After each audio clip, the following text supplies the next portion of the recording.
from God our Father and from the Lord Jesus Christ. I was glad when they said to me, "Let us go into the house of the Lord." I'm Father Steve Sellers, and thank you so much for tuning in to my YouTube channel this morning for this brief daily message of hope and inspiration. As always, I hope your day is off to a wonderful start here. In our part of Houston, we got thunderstorms most of the early morning today, and it's cooler outside, and God still reigns supreme over his creation, and he still reigns supreme over our heart. And so I hope that you're experiencing that today. If not, maybe I can help you out just a little bit with a little joy, maybe a little humor today. Humor never hurts anything. As a matter of fact, humor can be healing. Laughter can be healing, just as singing can be healing. I was playing the great 19th century hymn, "A Fairest for Jesus," to the tune of St. Elizabeth, and it is such a soothing song for me, and it gives a picture of God that really resonates in my heart. For I truly believe, as the church does, that we see the face of God in the face of his son Jesus. If we really want to know the heart of God, we look at Jesus. He is God incarnate, God with us, and he's with you too today, right now, wherever you are. Whatever state of mind you're in, he's right there with you. He understands you. He knows you. Every one of your secrets he knows, and he's not angry. He loves you with his whole heart. He gave his life in exchange for yours on the cross. How could he ever be angry at someone for whom he died?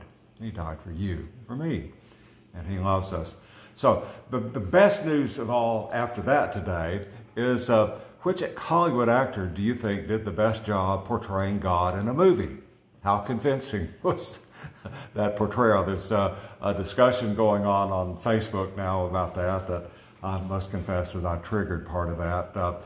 I've made a list of some of the actors who played the part of God, and I'm very partial to George Burns and the three Oh God movies that came out in the 1970s and early 1980s. George Burns really underplayed the role, but he was funny, a great sense of humor. And I know God has a sense of humor because all I have to do is look closely in the mirror in the morning and I get a good laugh. So God who created me, he's got a sense of humor too. But there's also the great role that Morgan Freeman did in Bruce Almighty and Evan Almighty. Morgan Freeman, which of the two do you think, George Burns or Morgan Freeman, was more convincing portraying the part of God? Don't answer that question yet, because there's some other actors that I looked up today too. One of the first done in a movie was Rex Ingram in 1936 in the movie Green Pastures. This was a revolutionary movie because it had, for the first time, an all-black cast playing it, and Rex Ingram played the part of God. Groucho Marx played the part of God in 1968, one of his last movie appearances, and it was around a pool table, appropriately enough. Sir Ralph Richardson played God in 1981's movie The Time Bandits. Robert Morley, the great British actor, in 1984 played the part of God. Even the great Charlton Heston not only played the part of Moses, but he played the part of God in 1990 in a movie that was panned horribly called Almost an Angel. And then, of course, there was the cult movie Dogma in 1999, where the actress Alanis Morissette played the part of God, and she never spoke in the whole movie. She had people speak for her. And even Whoopi Goldberg played the role of God in the 2002 Muppet Christmas movie. So you can see there's no shortage of actors who have played the role of God. So which one do you think did the best job? I'm partial to George Burns, as I said. But what is your image of God when you think of him in your mind?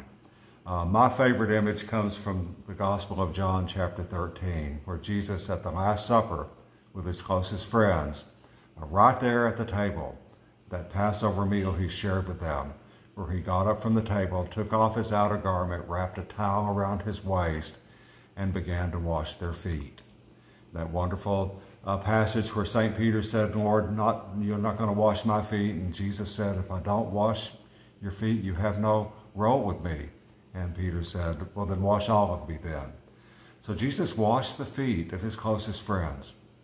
And then he sat down and he said, do you understand what I've just done for you? You call me teacher and Lord, and it's right that you do that.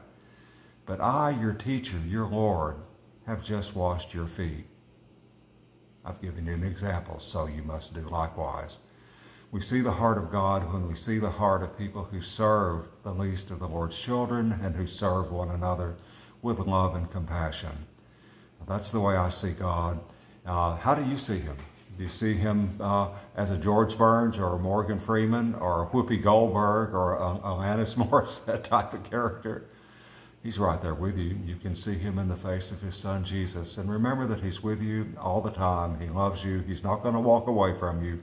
No matter where you walk, he goes with you.